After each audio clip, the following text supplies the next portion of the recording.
Invite only যদি আপনার content মনিটাইজেশনে থেকে থাকে তাহলে কিন্তু আপনি ডিসেম্বরের মধ্যে কন্টেন্ট মনিটাইজেশন পেয়ে যাবেন। হ্যালো গাইস, কেমন আছেন সবাই? আশা করি সকলে ভালো আছেন। সো গাইস, আজকে আরো একটা ব্র্যান্ড নিউ ভিডিওতে আপনাদের সবাইকে স্বাগতম। তো চলো বেশি বকবক না করে ভিডিও শুরু করা যাক। দেখুন, কন্টেন্ট মনিটাইজেশন কিন্তু এখন প্রতিনিয়ত সবাই পাচ্ছে। স্ক্রিনের উপরে দেখতে পাচ্ছেন এক ভাই কিন্তু আমাকে ইনবক্স করেছে, সে কিন্তু কন্টেন্ট মনিটাইজেশন পেয়ে গেছে। সো এই যে কন্টেন্ট মনিটাইজেশন প্রতিনিয়ত পাচ্ছে লোকজন, আপনি কিভাবে কন্টেন্ট মনিটাইজেশন পাবেন তাও আবার ডিসেম্বরের ভিতরে? সেটা কিভাবে কি করতে হবে, অর্থাৎ কি কি কাজ করলে আপনি খুবই দ্রুত কন্টেন্ট মনিটাইজেশন পেয়ে যাবেন এবং কি কি কাজ করা যাবে না টোটালি থাকছে আজকের ভিডিওতে। দেখুন, 2025 সালের মধ্যে আপনি যদি কন্টেন্ট মনিটাইজেশন না পান তাহলে কিন্তু জানুয়ারির শুরুর থেকে অর্থাৎ 2026 সাল থেকে বড় ধরনের একটা ক্রাইটেরিয়াল শিকার হতে হবে আপনাদের, মানে বড় ধরনের একটা চ্যালেঞ্জের সম্মুখীন হতে হবে আপনাদেরকে। সবার জন্য যখন বড় ধরনের একটা ক্রাইটেরিয়া নিয়ে আসবে ফেসবুক, এখন যেহেতু ফেসবুকের কোনো ক্রাইটেরিয়া বা চ্যালেঞ্জ নেই বা মনিটাইজেশন পলিসি নাই, যার কারণে কিন্তু হাজার হাজার লাখ লাখ ক্রিয়েটর ইউটিউব ছেড়ে দিয়ে ফেসবুকের দিকে চলে আসতেছে। কারণ আপনারা সবাই জানেন ইউটিউবের কিন্তু ক্রাইটেরিয়া আছে 1000 সাবস্ক্রাইব, 4000 ঘন্টা ওয়াচ টাইম, তাও আবার 1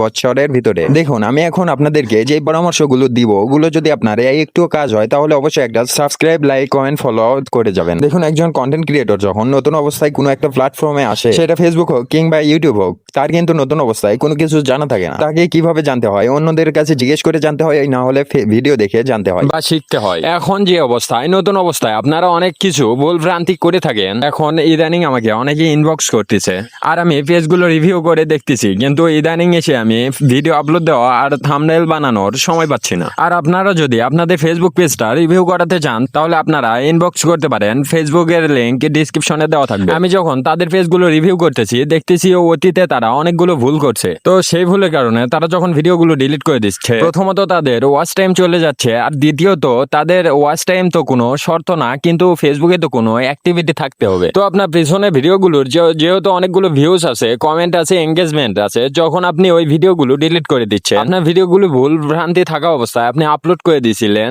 কিন্তু ওই ভিডিওগুলো ভাইরাল হয়ে গেছিল। কিন্তু এখন যখন আপনি জানার পরে ওই ভিডিওগুলো ডিলিট করে দিচ্ছেন, অবশ্যই ওই ভিডিওর ডাটাগুলো ফেসবুক থেকে কিন্তু মুছে যাচ্ছে, তাই না? যখন ফেসবুক দেখবে আপনার কোনো ভিডিও নেই, ডাটা নেই, অ্যাক্টিভিটি নেই, তখন তো আপনাকে মনিটাইজেশন দিবে না। তো এই ছোট ছোট ভুলগুলি করা যাবে না। কি কি কাজগুলো আপনাকে প্রতিনিয়ত করতে হবে সেইটা বলতেছি, তারপরে যেই কাজগুলো করা যাবে না সেইটা বলবো। দেখুন, ফেসবুক কিন্তু আপনাকে চায় প্রতিনিয়ত আপনি অ্যাক্টিভ থাকুন। দেখুন, যারা কিন্তু কন্টেন্ট ক্রিয়েটর তারা তাদের প্রোফাইলে দেখবেন তারা সকালে গুড মর্নিং, রাতে গুড নাইট, দুপুরে গুড আফটারনুন, এইগুলো কিন্তু তারা আপডেট প্রতিনিয়ত তো দিয়ে যাচ্ছে। মনিটাইজেশন কিন্তু তারা পাচ্ছে যারা এইগুলো আপডেট গুলো প্রতিনিয়ত দিয়ে যাচ্ছে, এবং তারা কিন্তু মাল্টিপল কন্টেন্ট আপলোড করতেছে। হ্যাঁ, এবং আপনার প্রোফাইলে কিন্তু লং ভিডিও আপলোড করতে হবে। ধরেন সপ্তাহে 2টা লং ভিডিও আর 5টা রিলস আপলোড করতে হবে কিন্তু আপনাকে।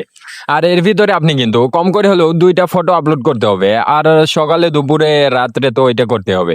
সো এই যে মাল্টিপল ওয়েতে যখন আপনি কাজ করবেন তখন কিন্তু আপনি কন্টেন্ট মনিটাইজেশন সেটআপটা অতি দ্রুত পাবেন। যেটা করা যাবে না, আপনি এই যে কিছু মানুষ আছে শুধুমাত্র রিলস আপলোড করে যায়, আবার কেউ আছে শুধুমাত্র লং ভিডিওগুলো আপলোড করে যায়, আবার অনেকে আছে এরকম যারা শুধুমাত্র পোস্টগুলো আপলোড করে বা টেক্সট আপলোড করে। তারা কিন্তু অনেকে আছে মুখ দেখাতে চায় না। হ্যাঁ, আচ্ছা, মুখ না দেখিয়ে কিন্তু ইনকাম করা সম্ভব। এর কারণে আপনাকে কিন্তু মাল্টিপল ওয়েতে কন্টেন্ট তৈরি করতে হবে। আপনার ফেস যে ফেসবুকে এসে দেখাতে হবে এরকম কোনো পলিসির কথা কিন্তু ফেসবুকে লেখা নেই। তাই ফেস না দেখান, আপনি রিলস আপলোড করেন, লং ভিডিও আপলোড করেন, পোস্ট করেন, ফটো দেন, টেক্সট দেন, লাইভ করেন। সপ্তাহে কিন্তু আপনাকে একবার হলেও লাইভ করতে হবে যদি আপনার প্রোফাইলটা পেজ হয়। আর যদি প্রোফাইল হয় তাহলে আপনি একটু কম করেও করতে পারেন। আপনার যদি পেজ হয় তাহলে কিন্তু আপনাকে প্রতিনিয়ত লাইভ করতে হবে, মানে সপ্তাহে একদিন হলেও লাইভে ঢুকতে হবে। প্রতিনিয়ত কিন্তু আপনাকে অ্যাক্টিভিটি দেখাতে হবে ফেসবুককে। হ্যাঁ, যেটা করা যাবে না, আপনি কখনো ইচ্ছে করে শেয়ার করবেন না আপনার নিজের ভিডিও যে কারো প্রোফাইলে বা কমেন্টে শেয়ার করবেন না যে এই ভিডিওটা দেখেন বা ফলো করেন, কমেন্ট করেন। আর এটা করলে কিন্তু আপনার ওই ফলোয়ার বা সাবস্ক্রাইবার কিন্তু ফেক ফলোয়ার হিসাবে গণ্য করা হবে। আপনার রিকোয়েস্ট শুনে সে যদি আপনাকে ফলো করেও থাকে তাহলেও কিন্তু সে আপনার ভিডিওগুলো বা পোস্টগুলো বারবার দেখবে না। সে কিন্তু আপনার ইন্টারেস্টেড পিপল, সে কিন্তু আপনার ভিডিও তার সামনে আসলে সে কিন্তু স্কিপ করে চলে যাবে, যার কারণে আপনার ভিডিও রিচ, এঙ্গেজমেন্ট আরো কমে যাবে। আবার অনেকে আছেন আপনারা মনিটাইজেশন পাওয়ার আগে এআই ভিডিও তৈরি করে থাকেন বা ফেস ক্যাম দিয়ে অন্যের ভিডিওর উপরে নিজের ফেসটা বসিয়ে ভিডিও তৈরি করে থাকেন। প্রথমত আপনারা মনিটাইজেশন পাওয়ার আগে এআই ভিডিও নিয়ে কাজ করবেন না। আর দ্বিতীয়ত হলো অনেকে আছে ফোনটা সামনে নিয়ে হয়তো ভিডিওতে যেয়ে বলে আমাকে আপনারা ফলো লাইক কমেন্ট শেয়ার না করলে আপনার ভিডিও ভাইরাল হবে না, এটা সেইটা এটা হ্যান ত্যান বহুত কিছু, এগুলো করা যাবে না। তো যাই হোক গাইস, এই ছিল আজকের ভিডিওটি ভালো লাগলে প্লিজ একটা লাইক কমেন্ট শেয়ার করে পাশে থাকবেন। আর চ্যানেলে নতুন হলে প্লিজ একটা সাবস্ক্রাইব করে দিবেন। তো tata bye bye, see you, দেখা হবে পরবর্তীতে আবার কোনো ব্র্যান্ড নিউ ভিডিওতে।